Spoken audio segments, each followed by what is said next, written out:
So in this video, our goal is to show you a complete exterior inspection of this building following the ComSOP. And in doing this inspection, we're going to hope to show all of the deficiencies that we can discover, at least a sampling of each of the singular deficiencies, because I am sure, walking in this building, that we're going to have multiple of the same deficiency. But we want to make sure we show you exactly what we had to do to inspect this building. Now, in doing that, I've already done a preliminary walkthrough, which I do on every inspection. And what's fun for us is we're going to see a precast tilt-up concrete siding as well as steel siding. And what's interesting on my preliminary walkthrough, they matched the steel siding to match the concrete. Or maybe we matched the concrete to match the steel. I don't know. We'll figure that out as we walk around. But let's go up to the entranceway where I'm going to begin this inspection. While performing our inspection and following the ComSOP, I know the item 1 of the ComSOP to identify the siding. Well, I've mentally identified it, but as I do my inspection, and we're going to do the inspection of this building, it's going to be probably a little bit more organic and not going A, B, C, D of the ComSOP, because it's really tough to do an inspection that way. It's important to understand all of those key elements. And so my inspection is going to start here in my access way that's coming from the municipal street into the parking lot. Our client is buying this entire building. It's been divided up into 3 suites for which they're going to rent out. And so I need to first verify probably one of the more key aspects on the exterior of the building, and that's our signage.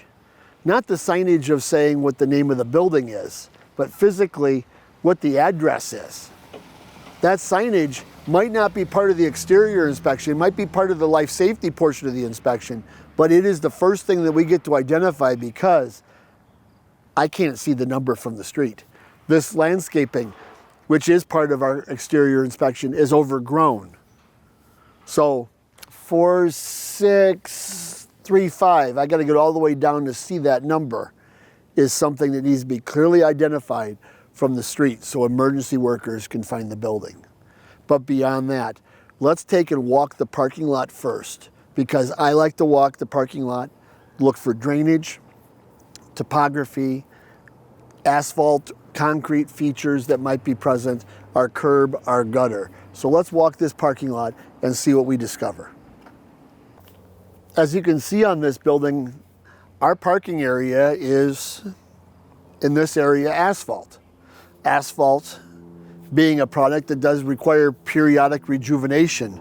So when I look at this asphalt, I'm looking at how's it drained, how's it sloped. In this particular case, do you see how gray the asphalt is in relationship to, let's say, these cracks that have been filled? The cracks were filled because they were open and allowing moisture to get inside the asphalt, which could potentially crack this asphalt considerably more. But when I see how gray this asphalt is, and maybe, just maybe, how kind of pebbly and loose the pebbles are becoming, this is absolutely an asphalt that is ready to be sealed. That's where they come in with the black bituminous material and spread it across this whole thing and seal coat this so that we can add the moisture and add the protection back into the asphalt. So probably my first comment on this inspection report is going to be talking about how I think this entire paved area needs to be resealed. Our striping looks good, but then we move from the pavement, the striping, the patching, to drainage. And when I look at drainage, I like to stand in one spot and just kind of peer out to see how it's sloped. Is it sloping to the building, away from the building, and where's it going when it's sloping away from something? And that's something we're going to have to try to identify as we walk through here. I've been walking this entire parking lot, and I wanted to stop about halfway and catch everybody up on what we've seen. Now, the conditions really haven't changed. The asphalt still needs to be sealed. We've got prior crack control that's been done with the sealant. But now I've got this long trough of a patch here. I do like to take a photo of this and put it in my report. Just anything to illustrate what's being present, basically. And so I'll take a photo of this and say prior patch noted down the middle of the parking area. Because this is probably a spot, because of the drive and because of all the truck traffic and anything else moving through here, and there is not a real defined drainage feature anywhere in this parking lot so far. So we need to go a little bit further down, see if we can find that drainage feature. So this could be caused from a crack, wheel wear, or just broken loose. So let's take a look down, a little further down the paving area and see if we can find a drainage feature. I've had to walk probably 250 or 300 yards of paving area before I found our first drainage feature. Over here to my left, they've actually cut out a portion of our paving and our curb and gutter. And in this area right here, this is as close to a drainage feature as we're gonna have. All of that water that has to migrate from 200, 300 yards that way, all comes this way, congregates here. You can tell that by all of this sand and pebbles. This is part of the asphalt that's broken away, and it hangs out here. So I am certainly going to talk about the lack of drainage, or potential lack of drainage, because we're not doing engineering, and the water that could accumulate here. And then beyond this, it's going over to the ditch behind us. But we've got a lot more pavement, a lot more patching, and a lot more interesting things to see as we walk another couple, 300 yards in front of us. I'm hoping you can see this on the video screen. But again, I'm looking behind me for a good 200 yards, and I still don't see a drainage feature. But the good news is this whole paved area is all sloping from my right to my left, or away from the building. That's really, at the end of the day, the most important thing we have is the drainage is positive and positively flowing from the building and away. It might not be the greatest thing for the parking lot during heavy rains, but it's a perfect thing as it influences the building. But we're not done yet. We still gotta go that way, because if you're gonna do the entire commercial inspection of this property, it involves all of this paving area behind me. I think we finally found, at least partially found, what we were looking for. I have a spot of my curb and the gutter that's been cut out, and you'll see the soil here. And this is probably, I'm not 100% certain, this is probably part of our drainage feature. This siftable or drainable area here is going to be a spot that, as the water accumulates in this paving area, it's going to come here and soak into the soil. So we're not going to dig this up. We're not required to dig this up. This is a visual inspection, but this is not a defect. This would be a photo for me, and on my report I would say potential drainage feature, so that I know that this is an area here that's probably dewatering. It's also probably connected to whatever's underneath this concrete patch. That's going to be a little closer to the building that we'll try to identify. But this is not a defect, as much as it's most likely a drainage feature, and taking the water that accumulates here and sending it to the ditch that's just 10 foot to my left and dewatering this area.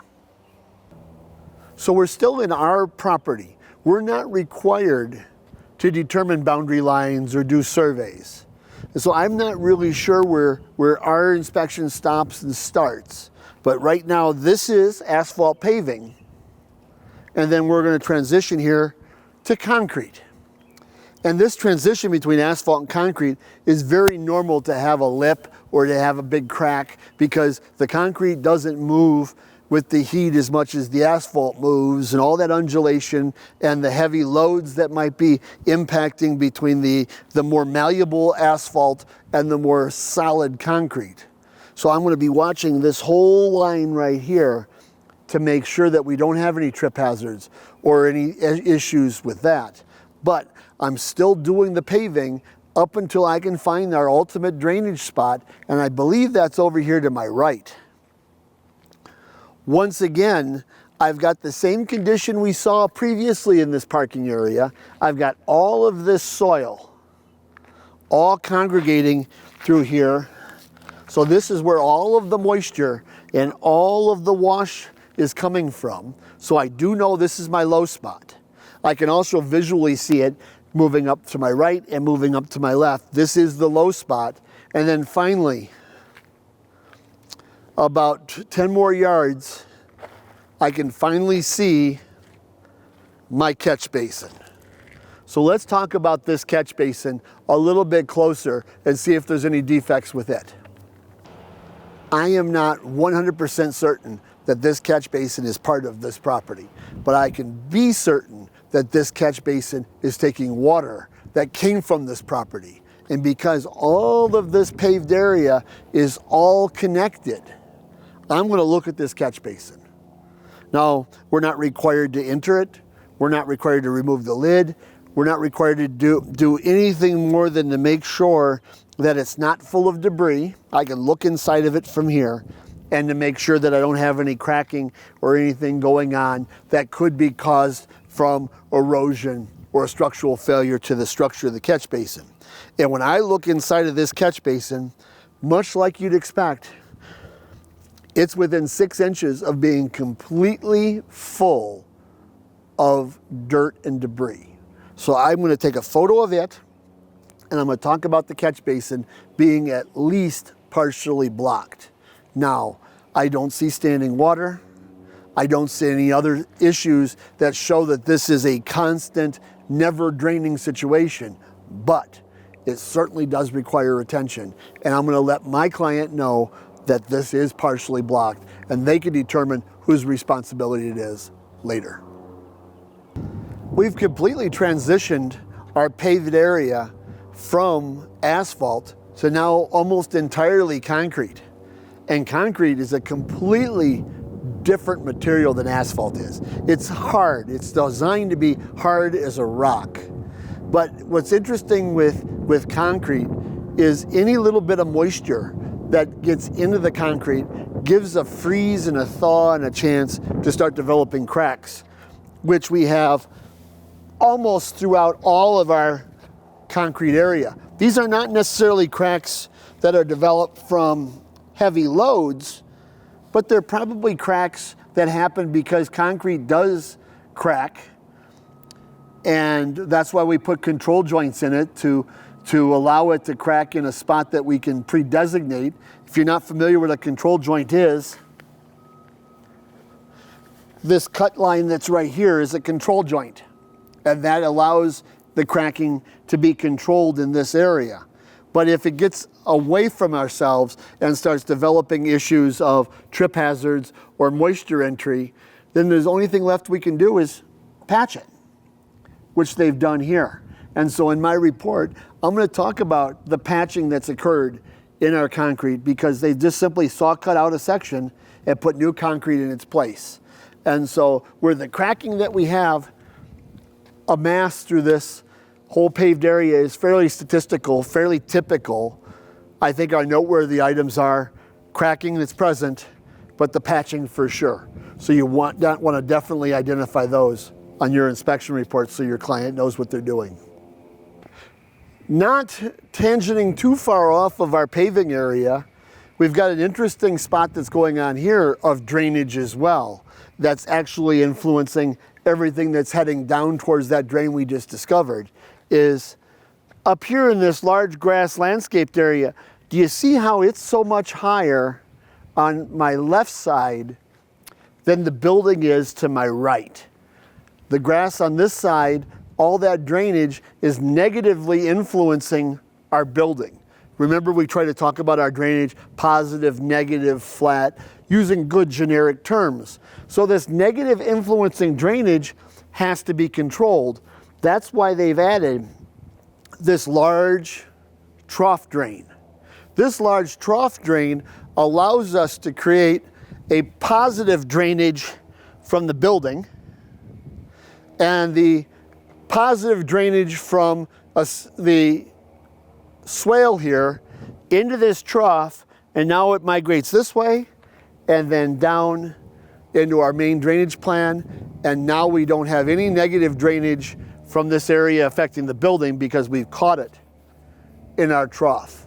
Whether that's part of your topography, whether it's part of your landscaping, or whether it's just part of your general exterior, it's important to view the main drainage plan of the building to make sure no water is influencing from the exterior into the building. We've just finished our second lap around the building. My first lap was my preliminary walkthrough. Now I could have done that in this building from the front seat of my vehicle, but I've just finished my complete slow walk of the complete exterior of this building's drainage, topography, parking areas, etc. My key takeaways that I found: we definitely have asphalt paving that looks satisfactory, but will benefit with a professional seal coating. In seal coating, they'll probably have to restripe as well so we can delineate our parking stalls. Our drainage is average. I'm going to put a good, normal, fair, poor scale on it, but I'm certainly going to tell them that there's some challenges with the drainage and a lack of a complete drainage plan, that they need to do further review on it after a long, hard rain, because it's a beautiful sunny day today and I have to report on the conditions today. As far as the concrete, really typical cracking. I am going to note the patches in the concrete as well as the patches in the asphalt, just so they know that somebody's done some previous attention to it. And then lastly, I'm going to talk about how we've added a new trough drain to the front of the building to help dewater a low area. But beyond that, now it's time for us to get a little closer to the building, and we're going to do the exterior building itself. That's going to start in one corner and wrap ourselves all the way around. We're going to look at the siding, the windows that are readily accessible, as well as a sample of the windows. We're going to look at the doors. We're going to look at the siding materials and any other conditions that might be present, including the landscaping. So let's go take a look at the other corner of the building. We've ventured now closer to the building, and now it's time to start wrapping our arms around all of those other elements, including stoops and steps and doors and railings and ramps. And the key, whether you're doing a full accessibility inspection or not, within the ComSOP, it's a barrier to accessibility. And so we've got a flat asphalt paved area here. We've got a nice depression here, but then we've got step and a step. And so the reason we don't have a really good accessibility with step to step is because there's no smooth, easy, non-ramped area. But a ramp has been included that makes the circle all the way around. Goes up to a transition with a landing, goes up to a transition with a landing, and then goes up to the main landing. And so it's really important to identify any barriers to accessibility. So just because I've got the ramp here doesn't mean we're out of the clear. When I come over here, I do want to open every exterior door, but my last element, the barrier to accessibility, has to be our threshold. You see how smooth the ramp is to the landing, and the landing is to the building. So that tells us we do not have any barriers to accessibility. Now beyond that, we gotta start looking at our exterior doors. This exterior door is an aluminum frame door with a glass enclosure. And so I'm gonna open and close every door. I wanna make sure our hardware is intact. That includes our handles and our hinges. I wanna make sure I don't have any physical damage to the door. And in this particular case, it looks like it swings really, really well over the top of our concrete stoop. And so that being said, I don't see any issues with this door, but I'm still gonna take a photo of it. I like to take a photographic inventory of every exterior door, just so I have that for later on for reference. If, which is not required in the ComSOP, you decide that you wanna look for safety glass. Again, safety glass is not required. You can look for the etching in the glass. In our particular case, I have an etching right here that does let me know that this is safety glass. But beyond that, I'm just going to exercise the door, make sure it's all intact, and then I'm going to move on. Now, in moving on, our first little spot that we have is our concrete. In this particular case, we're dealing with a concrete sided building. Specifically, this is precast, tilt-up concrete construction. Now, there's a bunch of different types of precast, tilt-up concrete construction we can have. In this case, we've got a textured siding. This texture has this feel of a board and batten feel, or the ribbed feel on this. And so I'm going to look for any physical damage. I'm going to look for rusting. I'm going to look for paint details. I'm going to look for anything that's not plumb, level, square, and straight. In this case, it looks really, really good. And in fact, the key element that you need to look for in any tilt-up concrete panel has to be the seams. Whenever two panels are joined together, there's going to be a seam, and that vertical seam has to be well sealed. And so I am going to definitely look for that on every one of these seams. We have a porch. This is covering, and so I want to make sure that I don't see any watermarks on the inside of it, which we don't have. I want to look at any fasteners that are visible, and I want to look for anything that is damaged. I don't see any damage on any of these, the steel or anything else. I don't see any watermarks that are showing up to the roof. You're not required to access this roof. You could if you wanted to put a ladder up there, but you're not required because of the ComSOP. We don't have to go to any roof that does not have permanent access. But if you wanted to look up there, that's great. You could also use a drone. You could also use a camera mounted on a pole to take a look up there. But in my case, I'm going to look underneath to see if there's any soffit or eave damage that might occur. And then beyond that, we're going to look at our siding and, of course, our windows. When you look at windows, again, it's a representative sample of windows, especially visible from ground level. There could be windows that are much higher, but if you can see them from ground level, that's great. If you can't, you'll have to think of other means as well. I talked about the drone for the roof. You could use a drone for the windows, a camera mounted on a pole, or you could look at them from the inside of the building as well. But I'm going to look at these windows a little closer, and let's see if we can discover as we walk through them as well. It's important to identify the type of window on a building. In this case, I call this a fixed panel or fixed pane glass. It doesn't move. It's not operable. It's a glass inside of a frame mounted in the building. And with any glass, we want to make sure the glass is intact. We want to note any obviously fogged window seals. If they're fogged, you'll see a wetness, a cloudiness. Any of that damage might be present. But in this particular case, what I'm noticing on this window is somebody's come in here and added some extra silicone sealant on the gasket that's mounting the window in the frame. So that's showing me that we've had some previous damage or something previously occurred to this window. Where the glass is intact, the frame is intact, I don't see any other damage, I'm certainly going to take note of this extra sealant that has been added to this window frame.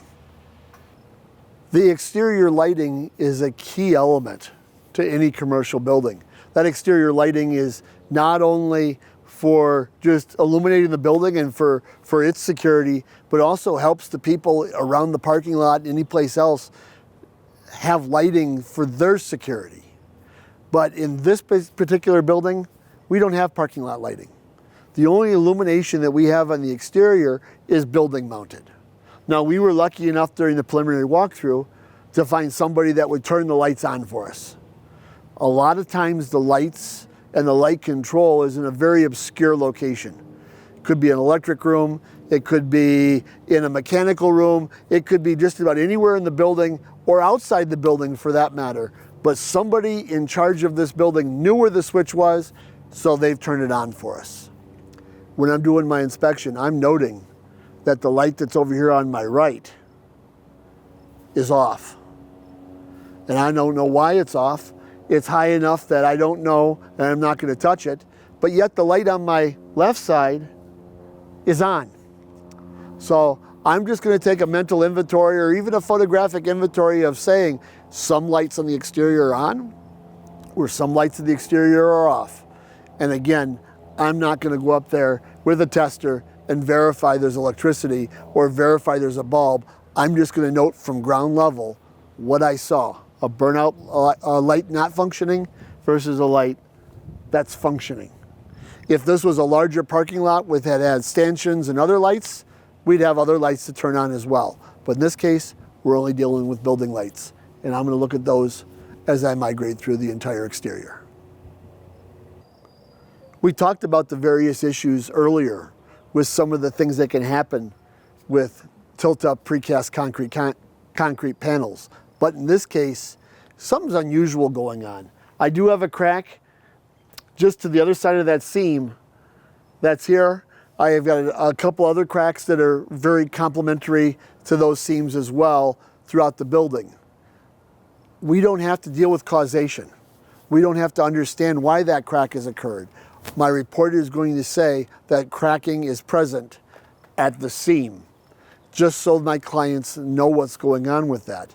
But beyond that, if you're interested, my guess would be, since I don't see sealant visible as that seam vertically goes up and down, I think what's going on is I think that entire ribbon has been parged and that some of that parging is becoming loose. But I'm not going to be for certain. That'll certainly not be in my report. And in fact, there could be 7, 10 other reasons why that's happened. But my report's going to indicate we've got cracking in various locations adjacent to seams. Now beyond that, we've got one very glaring common theme going on this entire exterior. This entire exterior of the building, as we can see over here to my right, has missing paint, peeling paint across the entire perimeter for the first 3 to 6 inches. For one reason or another, that's occurred. Whether it's splashed down from the building, whether it's a capillary effect from snow against the side of the building, or whether they painted when it was wet. All I'm going to say is missing coatings located on the first few inches of the siding of this entire perimeter of the building. But there could be other things as we walk around the building that maybe manifest into a complete deficiency. But right now, the missing coatings is certainly something to note.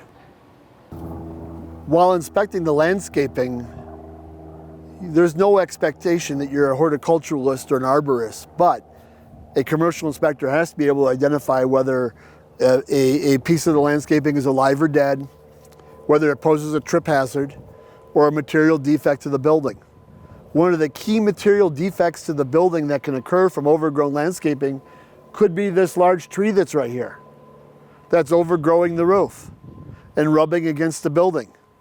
Now, any other siding but precast tilt-up concrete siding would certainly be damaged from a tree like this. But if this tree dropped leaves or it was any type of tree that dropped any debris, that would be something up on the roof as well.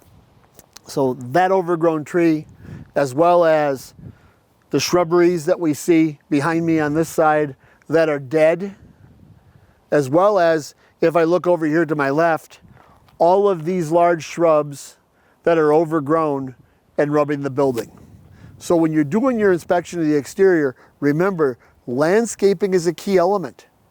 Seeing any material damage to the building, as well as any physical damage or dead trees, bushes, or shrubs, as well as trip hazards that might be present for pedestrians.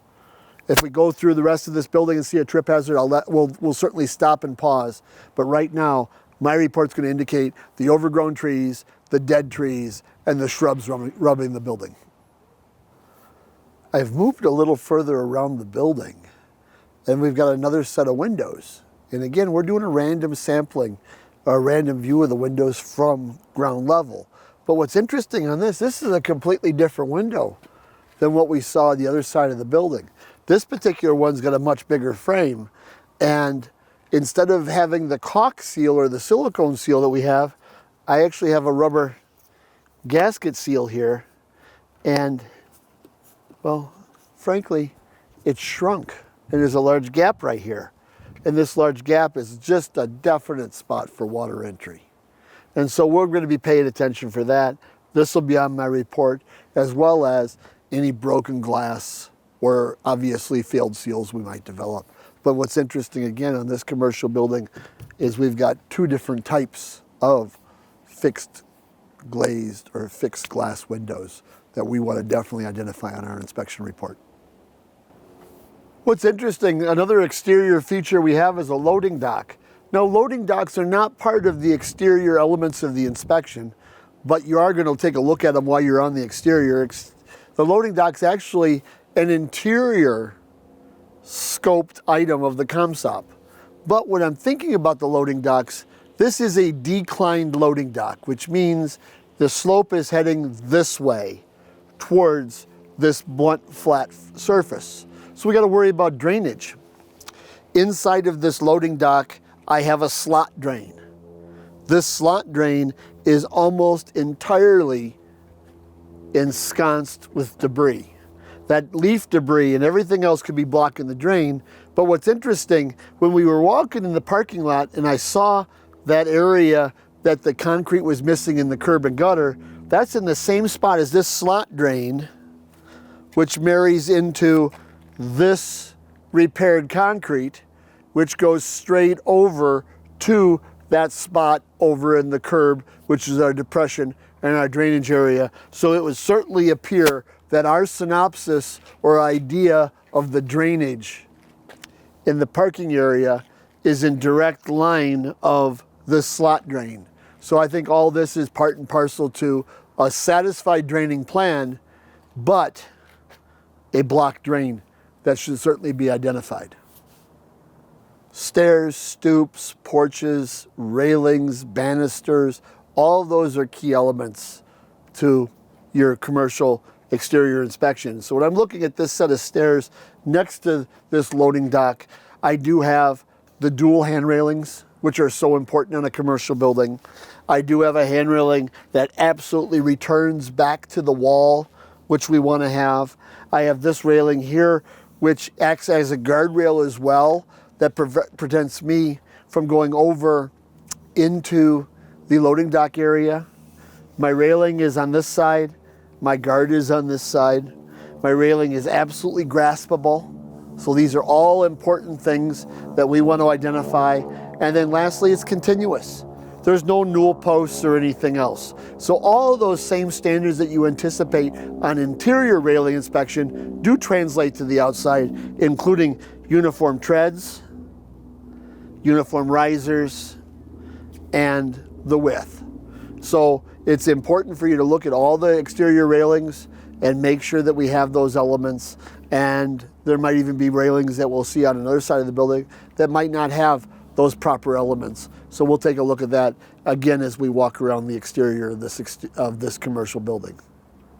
We've got another set of stairs on this side of the building, and these are a steel stair. This is got the same hand railing design, does have a return, got the same railing design on this side, got the same guardrail, and then we've got uniform treads as well as uniform risers. But what's interesting here, which is a puzzlement to me, and something I do want to comment on, is this side of this dock, where I've got this guard on this side, I don't have a guard on this side. And loading docks without guards can be a dangerous situation, especially for pedestrians that are walking. And what's interesting on this loading dock, when I take a look at this and not having a rail on this or a rail along here, I have an exit door or an exterior door on this side. Anybody going out of that door and wants to walk straight will walk straight into a 4-foot drop off. So where you don't have authority, you're not an authority having any jurisdiction on this building, you can certainly make a comment on your report and talk about the fact that there is an exterior door with an overhang that is much greater than 30 inches, which does require a guardrail. So these are just some of the other items that we're going to find on our exterior inspection in this building. damage can come from a lot of different sources. In this particular case, these two ports that are coming out the side of the building here are roof drains. And these roof drains, as they're coming down from the roof, has caused erosion to these panels. Now, as this erosion gets worse, it could degrade this panel to the point that it's no longer functional or no longer usable. But I'm certainly going to take a photo of this and talk about the erosion that's happening underneath these drains, because on a concrete panel like that, if this erosion gets deep enough to start exposing the rebar or the steel that's inside these panels and that degrades, then there's not going to be anything left to reinforce this concrete and allow it to stand upright as it is today. So definitely a photo and definitely an issue that you're going to want to report on your exterior portion of the inspection. This is an interesting building because, as we've been talking throughout this entire video, this is a precast tilt-up concrete construction. And here's our concrete. But it's gone to steel here. The steel actually almost mimics the same design as the rest of the concrete. But where we've had to jetty out this building or add a different form of architectural element to the side of this building, we've transitioned to steel. And with steel, where concrete won't rust unless we have some severe damage to it, steel, on the other hand, is very easily damaged, both physical damage from impact or damage from rust, as you're seeing in the bottom of these panels. So we've definitely had some impact occur here, and we're definitely getting this rust coming up from the bottom. So these are areas on your exterior you're going to want to identify. And to identify them to the point that when you're doing the interior, you're going to want to be mindful that you double check these areas on the inside of the building to make sure there's not any material defects with the structure that's going on. But I am definitely going to represent these on my inspection report. When we're thinking about commercial buildings, we just don't have garbage cans that are sitting on the side of your house. We usually have garbage corrals or larger basin areas like this. In this particular case, I do have this very large garbage corral right here for which we're able to take all of our refuge and put away. But as you can see, looking down this garbage corral, look at all this physical damage. How it's rippled and rusted and all this damage here. The most likely cause for this damage is impact. Could be from the sanitary truck, could be from just anybody in the parking lot.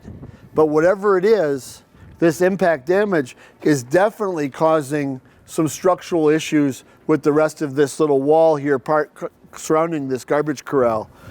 That's why on my report, I'm going to encourage the placement of a bollard right here. That bollard would protect this from impact. Also, having a garbage corral like this that's not locked can also be a hazard, because these open dumpsters, somebody could fall in and then have an entrapment issue. So I always like to see garbage corrals like this to always have a lock on them. And so if I don't see a means to lock this, which there's no means to lock this, I'll just take a photo of it and be aware this garbage corral is without any means of locking the door. So recommend a bollard, consider a lock, and talk about the physical damage that's occurred to this steel siding on the side of the building. Keeping the theme together, the steel siding on this side of the building has really succumbed to advanced rusting. In fact, we've lost as much as 3 inches of the siding on the bottom of this building across this entire 10-foot length piece of wall. This is definitely an area that when you go to the interior, you're going to want to make sure you go inside and look at this corner, because in this area here, this advanced rust is definitely going to let anything migrate from outside to inside very fluidly. And with this amount of damage, it's definitely something that could be causing structural loss inside the building.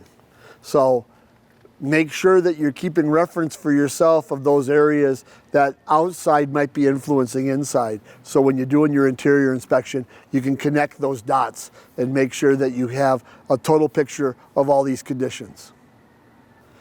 Within the ComSOP, you're supposed to identify the location of the fire hydrant to make sure there's at least 3 foot of clearance around it. Now, the interesting thing is those fire hydrants don't have to be placed on our property. In fact, this fire hydrant that's a good 100 yards away from me, behind us in this center portion of this cul-de-sac, is the only fire hydrant directly adjacent to this building. And so as a frame of reference in my report, I always take a snapshot of that, and then again, from this vantage point, I just want to make sure I know I have 3 foot of clearance around that fire hydrant. But beyond that, I'm just going to say the fire hydrant is located in the front. Because really, fire hydrant placement is up to the municipality. Whoever developed this area and was the authority having any jurisdiction mandated where these fire hydrants are placed. Whether they're placed every 1,000 foot or 500 foot or quarter mile. This is the nearest fire hydrant we have to our building, so that's the one that I'm going to take a photo of just as reference point for my clients.